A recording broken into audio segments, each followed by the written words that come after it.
चतुर्थः पाठः नीति श्लोका का यह भाग 2 है। पहले भाग में हमने 4 नीति श्लोकों का अर्थ समझ लिया था। अब हम आगे के नीति श्लोकों का अर्थ इस भाग में समझेंगे। तो आइए शुरू करते हैं हम। आरोप्यते शिलाशैले यत्नेन महता यथा निपात्यते क्षणे नाधः तथात्मा गुणदोषी। यानी कि एक बहुत बड़े पत्थर को बड़े यत्न के साथ हमें ऊपर ले जाना पड़ता है। अगर हमें किसी पत्थर को ऊपर ले जाना है तो हमें उसको ऊपर ले जाने में बहुत यत्न करना पड़ेगा, बहुत मेहनत करना पड़ेगी, तभी वह पत्थर ऊपर पहुंच पाता है। किसी बड़ी शिला को अगर हमें किसी ऊपर की बहुत ऊंची चट्टान पर अगर पहुंचाना है तो, और अगर उसी पत्थर को हमें वहाँ से नीचे गिराना है, निपात्यते यानी होता है नीचे गिराना।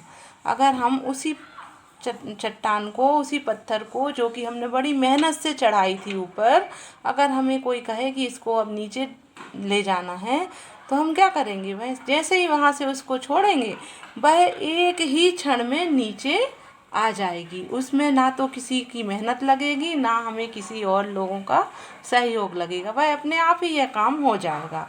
इसी प्रकार गुण और दोष भी हैं। गुण और दोष कैसे हैं? यानी कि जब हम गुणों को ग्रहण करते हैं तब हमें बहुत मेहनत लगती है। कोई भी गुण हो उसे अपने जीवन में उतारने के लिए हमें काफ़ी मेहनत और यत्न करना पड़ता है, तभी वह गुण हमारे अंदर आता है। कोई भी कला है, गुण है, बिना मेहनत के नहीं आते। आप देख लीजिए, विद्या ही है, जब आप मेहनत करेंगे, जब आप पढ़ाई करेंगे तभी वह आपकी समझ में आएगी और तभी वह आपके मस्तिष्क में याद रहेगी। नहीं तो आप कभी ध्यान नहीं देंगे तो आप भूल जाएंगे, वो विद्या आपको कभी भी आएगी नहीं। तो उसमें भी मेहनत लगती है कोई भी काम करने में। तो इसी प्रकार वह एक बड़े पत्थर के जैसे है। कोई भी गुण या कोई भी कार्य एक बहुत बड़े पत्थर के जैसे है जो कि हमें ऊपर चढ़ाने में बहुत मेहनत लगती है। लेकिन अगर कोई दोष है, कोई ऐसा अवगुण है जो आपको मतलब अपनाना हो, तो वह अवगुण अपनाने के लिए आपको कोई भी मेहनत नहीं लगेगी और वह अवगुण आपके पास आ जाएगा। चाहे वह कोई भी अवगुण है, बुरा बोलना है, गाली देना है, झूठ बोलना है, कोई लड़ाई झगड़ा करना है, ऐसे बहुत से गुण दोष हैं जो हमें बिना मेहनत के ही हमें आ जाते हैं। हमें उनको सीखना नहीं पड़ता। लेकिन जब हम गुण अपनाने की कोशिश करते हैं तो हमें बहुत सारी मेहनत करना पड़ती है। उद्योगे नास्ते दारिद्र्यम जप्तो नास्ति पातकम मौने चा कलहो नास्ति नास्ति जागृते भयम। यानी कि उद्योग यानी परिश्रम, परिश्रम में दरिद्रता नहीं है। जब कोई व्यक्ति परिश्रम करता है तो वह दरिद्र रह ही नहीं सकता, वह कैसे न कैसे अपना गुजारा कर ही लेता है। और जप तो नास्ति पातकम यानी जप में पाप नहीं है। अगर हम दिन भर भगवान का नाम ले रहे हैं या अच्छी बातों का स्मरण कर रहे हैं तो हमें कोई भी पाप नहीं लगता है। मौने चा कलहो नास्ति, और जब मौन हम रहेंगे, चुप रहेंगे तो झगड़ा होगा ही नहीं। कलहो यानी होता है झगड़ा। तो अगर हम बात ही नहीं करेंगे, मौन रह जाएंगे, चुप रह जाएंगे जहाँ पर झगड़ा हो रहा है, तो वह झगड़ा बढ़ेगा ही नहीं, वहीं के वहीं समाप्त हो जाएगा। और जागृते नास्ति जागृते भयम, और इसी प्रकार जागने पर हमें भय नहीं रहता। जागने पर भय कैसा नहीं रहता?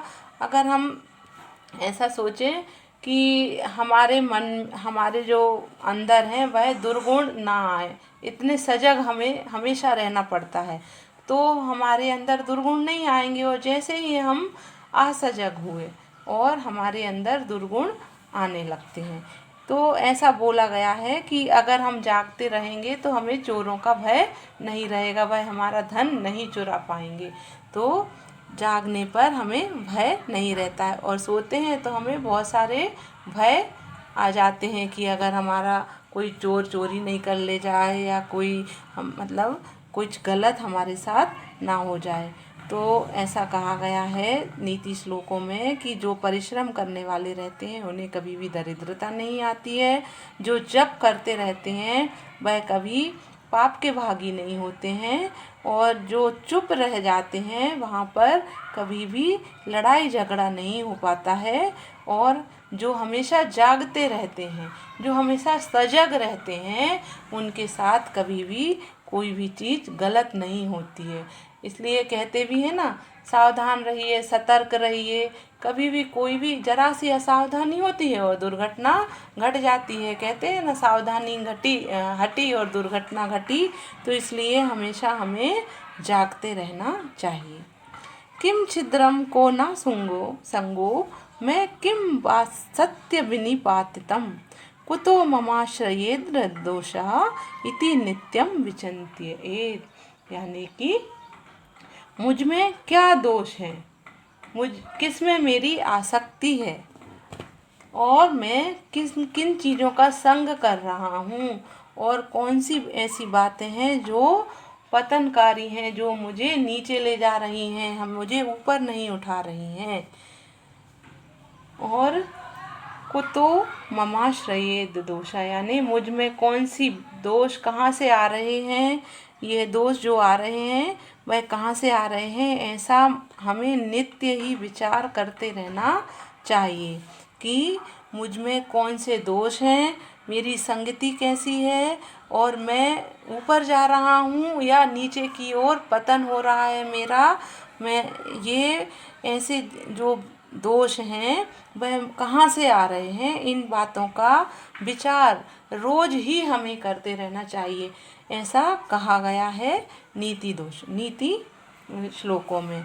तो ये बात तो सही है। ऐसा हमारे यहाँ भी बड़े बुजुर्ग कहते हैं कि हमें रोज दिन भर का जो भी खाता है, जो लेखा जोखा है, एक बार रात में बैठकर जब हम सोने लगते हैं तब हमें देखना चाहिए, अपने आप को स्मरण करना चाहिए कि आज दिन हमने कैसा निकाला, आज हमने क्या किया, क्या ऐसा था जो हमारे लिए अच्छा था, और जो क्या ऐसा था जो हमारे लिए बुरा था। अगर हम इस बात का स्मरण कर लेते हैं, तो अगर कहीं हम किसी अवगुण में मतलब हमारे कोई अवगुण हमारे अंदर आ रहा है, या किसी हम गलत आदमी की संगति कर रहे हैं, तो हम वहीं सतर्क हो जाते हैं कि नहीं, आज हमने ऐसा कर लिया, अब आगे से हम उसके पास नहीं जाएंगे, या जो गलत काम हमने आज किया था वह गलत काम हम अब आगे से नहीं करेंगे।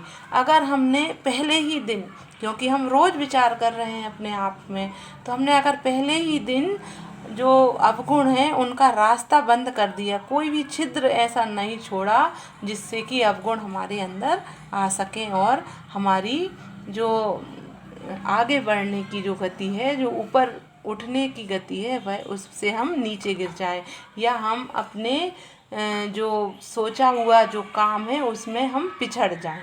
तो ऐसा अगर हम रोज़ ही विचार करते रहेंगे कि कहाँ कमी है, कहाँ हमने आज अच्छा किया, हमें और आगे क्या करना है, तो हम अपने लक्ष्य को जल्दी पा सकते हैं। तो ऐसा ही नीति श्लोकों में भी कहा गया है कि ऐसी कौन सी संगति है, कौन सा ऐसा कारण है जिसमें कि मैं नीचे गिर रहा हूँ, ऐसा कौन से लोग हैं जिनके कारण मुझे मेरा जो लक्ष्य है वह पाने से मैं भटक रहा हूँ। अगर हम लोग ये रोज़ विचार करते रहें तो हम कभी भी अपने लक्ष्य से नहीं भटक पाएंगे और लक्ष्य को जल्दी ही प्राप्त कर लेंगे। गुणेषु क्रियाताम यत्नः किमाटोपे प्रयोजनम विक्रियन्ते न घंटा विर्गावः क्षीर विविर्जितः। यानी गुणों में प्रयत्न करना चाहिए। गुणेषु क्रियाताम यत्ना, यानी हमें अपने गुण और हमें अपने गुण भरने के लिए हमें बहुत सा मेहनत करना चाहिए, प्रयत्न करना चाहिए। किमाटोपे प्रयोजनम, यानी आडंबरों में से क्या प्रयोजन है। अगर हम में गुण हैं तो हम बाहरी आडंबरों को ना भी करें तो भी हमें लोग जानेंगे और समझेंगे और हमारा सम्मान करेंगे।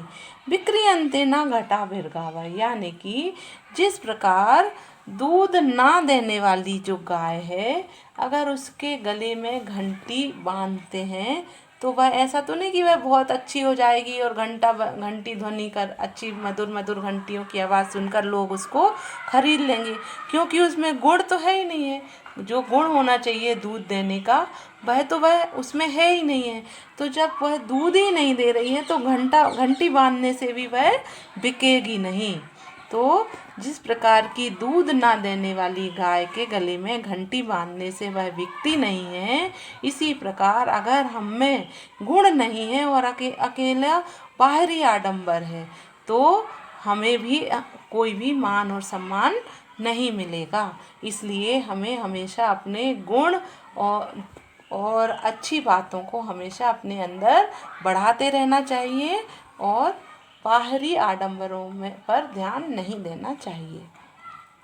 निर्धनस्य विषम भोगो निस्सत्त्वस्य विषम ऋणम अनभ्यासे विषम शास्त्रम अजीर्णे भोजनम विषम। जिस प्रकार की गरीब के लिए भोग विलास जहर है। गरीब आदमी है, अगर उससे कह दो कि चलो आज हम आपको 5 स्टार होटल में डिनर करते हैं, तो वह डिनर तो उसके लिए जहर के समान है, क्योंकि उतनी ही पैसों से जितने पैसों में उसने 5 स्टार में डिनर किया है, उतने ही पैसों से वह अपने परिवार की महीने भर की भूख शांत कर सकता है, 5 लोगों का परिवार का पेट पाल सकता है, जितना कि वह एक दिन में ही वहाँ पर खर्च कर देगा।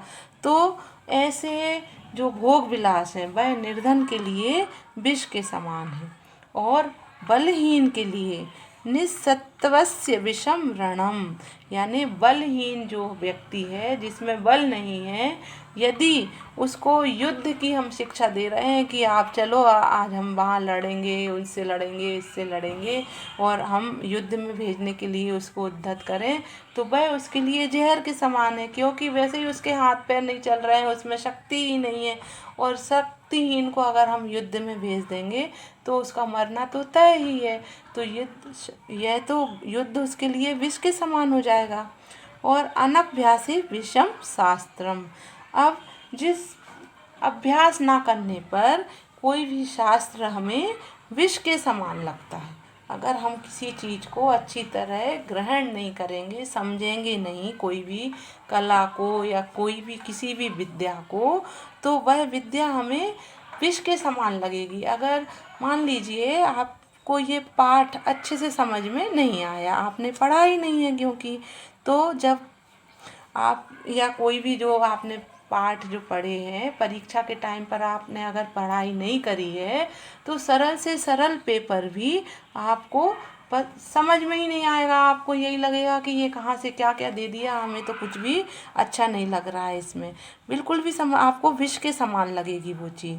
तो जब हम अभ्यास नहीं करते हैं तो हमें शास्त्र भी, जबकि शास्त्रों में कितनी अच्छी अच्छी बातें लिखी रहती हैं, हमारे जो हितोपदेशी हैं, मतलब हमारे हित को ध्यान में रखकर उन शास्त्रों में बातें लिखी रहती हैं, और जो विद्या है, जो पुस्तकें हैं, वह भी हमारा अच्छा ही करती हैं, कभी भी बुरा नहीं करती। लेकिन जब तक हम उन्हें पढ़ेंगे नहीं, जब तक तो वो हमें अच्छी ही नहीं लगेंगी, तो वह विष के समान होंगी।